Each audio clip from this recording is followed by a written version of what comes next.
the fifth pupil. He practiced the toad style.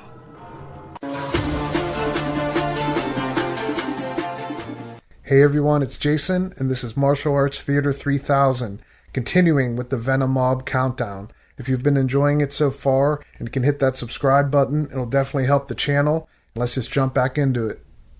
At number 12, we have the Daredevils. Now this has multiple names. It's also known as Daredevils of Kung Fu, Shaolin Daredevils, and Magnificent Acrobats. This is a 1979 film, so this is where we're going to start talking more about this prime period for the Venoms.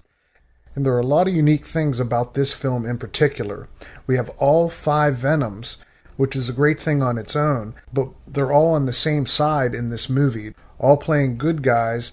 And another element that makes this one an outlier is it's set in modern times, and there's lots of guns, there's military personnel. And the main thing this movie really focuses on and really showcases is the Venom's acrobatics. Like Jackie Chan, Guok Choi, Liu Fang, and Chang Sheng were raised in a Peking opera school. So from a very young age, they were doing all these acrobatics, and it just shows their skills are amazing. And a lot of the Venom's films displays these skills, but this one in particular, because they're street performers, they're not always doing the acrobatics in a kung fu fight. They can show a wide array of flips and somersaults and moves that you wouldn't see in a standard fight scene. And another thing that makes this one have a nice change of pace is since it's in a modern setting, you'll hear some 70s like funk music, and you really don't get a lot of that in these Venom Mob films. This is one I always loved when I was young. I had a bootleg of it and just watched it over and over. But over the years, I never hear a lot of people talk about the Daredevils. I'm curious what the overall Venom fans think of this movie, because even Ode to Gallantry seems to get a little more feedback from the fans. The Daredevils seems to kind of fly under the radar. Curious what everyone thinks about this one. One thing I found interesting is looking at my previous films lower down on the list here.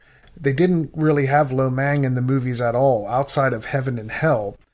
So I think there's something to be said for how great it is to have Lo Mang with all the Venoms, a full lineup, not just 3 or 4. It really lifts the movie up, gives it more of a classic status, and I just think it's all better for it.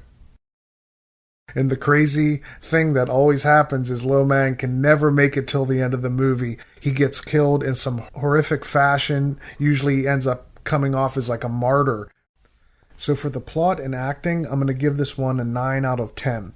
The plot is pretty simple, but the Venoms are just in great form here. They look to be having a great time. There's a lot of lightheartedness to this entire film, even though there are definitely some dark moments.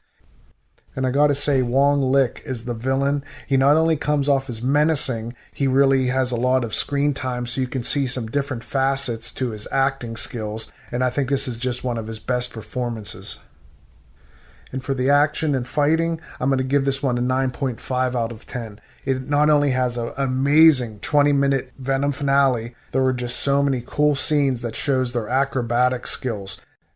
And the element that makes this movie stand out from the others is its uniqueness, and I'm going to give that a 9 out of 10. Having it set in the modern day setting, and to have guns featured a lot in this movie, and to have the street performances also mixed with the military side of it all, it really makes this one stand out from the pack.